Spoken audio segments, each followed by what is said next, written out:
Albono, toujours incertain pour Singapour.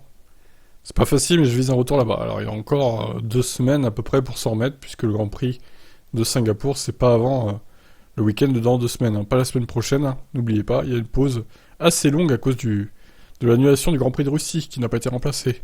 Donc je me sens plutôt bien, je me sens bien en fait. Évidemment, samedi dernier, j'ai eu un problème et les médecins ont fait un travail incroyable. Je suis très reconnaissant qu'ils m'aient remis en bonne santé. Je suis sorti de l'hôpital mardi. Je suis à Monaco depuis. Je commence à me balader et le but c'est d'être prêt pour Singapour, ce qui va être dur. C'est l'une des courses les plus difficiles auxquelles nous participons. Donc c'est pas facile, mais je vise un retour là-bas, voyons ce qui se passe. Albon a également remercié ses fans pour tous les gentils messages, ça signifie beaucoup pour moi. Alors merci. La présence de Nick De Vries à Singapour a déjà été confirmée par Williams, au cas où il y aurait besoin de lui. Eh ben oui. Parce que là, on part sur quasiment 2 heures de course à Singapour à la régulière, hein. Donc je sais pas en combien vont tourner les voitures, les nouvelles voitures sur ce circuit, mais il y a 60 tours, je crois. 61 pour être exact. Le record du tour est en course, c'est en 1,42 avec Kevin Magnussen. Donc combien les voitures 2022 vont tourner? Peut-être une 44 en course, je sais pas.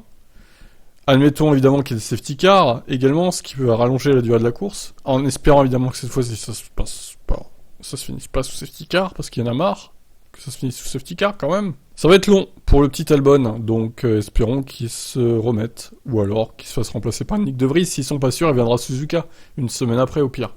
Qu'est-ce que vous en pensez vous? Ciao.